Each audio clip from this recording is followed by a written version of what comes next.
এই মুহূর্তে নিবেদন করছেন টেক অফ এভিয়েশন।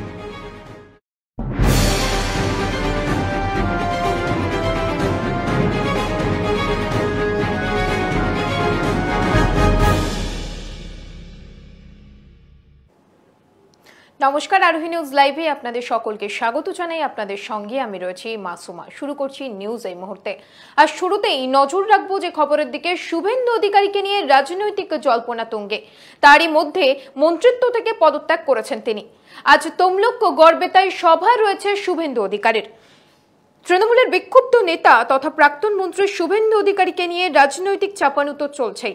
এর মধ্যেই বৃহস্পতিবার স্বাধীনতা সংগ্রামী ক্ষুদিরাম বসুর জন্মদিন উপলক্ষে পদযাত্রার আয়োজন করেছিলেন। এদিন মেদিনীপুর জুড়ে এই কর্মসূচিকে কেন্দ্র করে জনসাধারণের মধ্যে উন্মাদনা তুঙ্গে ছিল। আজ সকালে তমলুকে হাসপাতাল মোড়ে ক্ষুদিরামের মূর্তিতে তিনি মাল্যদান করেন। যদিও এদিন রাজনৈতিক মন্তব্য এড়িয়ে যান শুভেন্দু। ঠিক কি বলেছেন তিনি, শুনবো।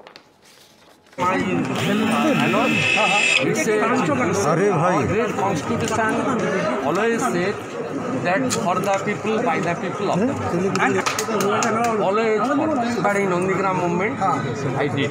Regarding Jungle Mahal and Netai massacre, I did. রাজ্যের শিক্ষকদের বদলের বিষয়ে আগেই আগ্রহ দেখিয়েছিলেন মুখ্যমন্ত্রী মমতা বন্দ্যোপাধ্যায়। এবার তাদের সেই খবর শুনে আশাবাদী সরকারি শিক্ষকরা। কিন্তু সেই দাবি মুখ্যমন্ত্রী ঘোষণা করলেও এখনো মেটেনি বদলির সমস্যা। বিগত 7 মাস ধরে অল বেঙ্গল ট্রান্সফার ফোরামের তরফ থেকে স্কুল শিক্ষা কমিশনের কাছে ডেপুটেশন জমা দেওয়া হয়েছে। বৃহস্পতিবার বিকাশ ভবনে আবার তারা 40,000 শিক্ষকের ট্রান্সফারের দাবি নিয়ে ডেপুটেশন জমা দেন।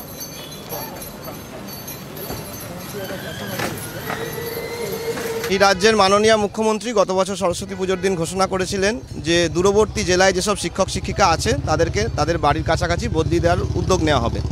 তো তারপরে 1 বছর পেরিয়ে গেছে, কিন্তু সেই ব্যাপারে সদর্থক কোনো পদক্ষেপ আমরা পাইনি। এবার প্রায় 40,000 শিক্ষক শিক্ষিকা বাইরে আছেন। তো all post graduate teachers welfare অ্যাসোসিয়েশনের যে ট্রান্সফার উইং এবিটিএফের তরফ থেকে আমরা বিগত 6-7 মাস ধরে লাগাতার ডেপুটেশন দিয়ে যাচ্ছি এবং এর আগে এখানে এসে আধিকারিকদের সঙ্গেও কথা বলেছি। তো আপাতত একটা মিউচুয়াল পোর্টাল খোলা হয়েছে এবং সেই মিউচুয়াল পোর্টালেরও কিছু কিছু জায়গায় সমস্যা আছে। সেই সমস্যাগুলোর জায়গা হলো যে সায়েন্সের টিচাররা যারা নর্মাল সেকশনে আছেন সেই টিচাররা কিন্তু পোস্ট গ্র্যাজুয়েট টিচাররা কিন্তু গ্র্যাজুয়েট টিচারদের সঙ্গে মিউচুয়াল পাচ্ছেন না। কী কারণে এটা, মানে পোর্টালটার কী ধরনের ত্রুটি, আমরা এটা বারবার ওনাদেরকে জানানোর চেষ্টা করছি। এর পাশাপাশি এইচএস সেকশনের টিচাররা তারা কোনোভাবেই কিন্তু নর্মাল সেকশনের পোস্ট গ্র্যাজুয়েট টিচারদের সঙ্গে মিউচুয়াল করতে পারছেন না, যদিও তাদের স্কেল ম্যাচ করছে। এর পাশাপাশি যেটা পোর্টালে নর্মাল সেকশনের পোস্ট গ্র্যাজুয়েট টিচার এবং গ্র্যাজুয়েট টিচারদের মধ্যে যে মিউচুয়ালটা হচ্ছে তাদের পে প্রোটেকশন সংক্রান্ত কোনো সমস্যা হবে কিনা, কারণ ডিআই অফিসগুলো যারা অ্যাপ্রুভাল দেবেন তারা কিন্তু এই ব্যাপারে আমাদের কোনো নির্দেশ দিতে পারছেন না, আর এইখান থেকে আধিকারিকদের থেকেও আমরা পাচ্ছি না। বনগাঁ শহর কংগ্রেস পার্টি অফিসের জায়গায় পাঁচিল তোলার চেষ্টা, এমনকি সেখানে রাজীব গান্ধীর মূর্তি ভেঙে দেওয়ার চেষ্টা, কিন্তু সেই কাজে আটকাতে গেলে সেখানকার সভাপতিকে মারধরের অভিযোগ। বুধবার গভীর রাতে বনগাঁ শহর কংগ্রেসের সভাপতি মহিবুল সিদ্দিকী খবর পান বনগাঁ শহর কংগ্রেসের পার্টি অফিসের প্রতিবেশী রবীন্দ্রনাথ সিং পার্টি অফিসের জায়গা দখল করে পাঁচিল দিচ্ছেন।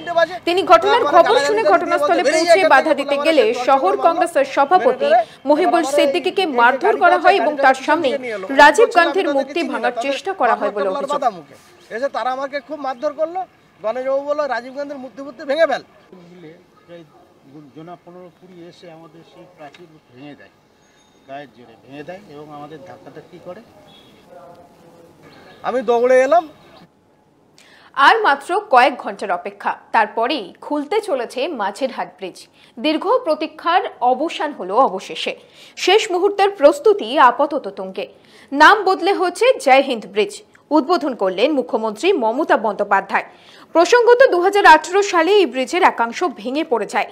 প্রায় 2 বছরের বেশি সময় ধরে ব্রিজটি মেরামতি করা হয়। নতুনভাবে এই ব্রিজ তৈরি করতে খরচ পড়ল 250 কোটি টাকা।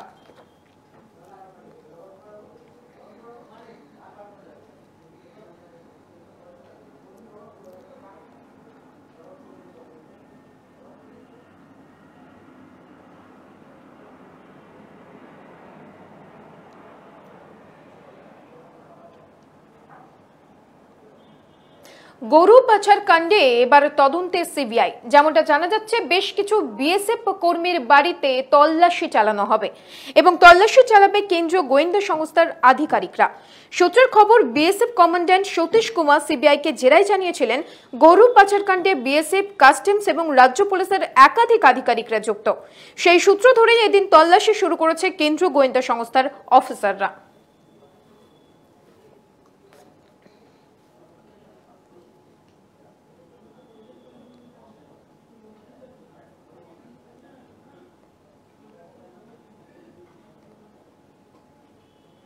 নিউজ এই মুহূর্তে এখন এই পর্যন্ত। অন্যান্য সব খবরের জন্য দেখতে থাকুন আরোহী নিউজ।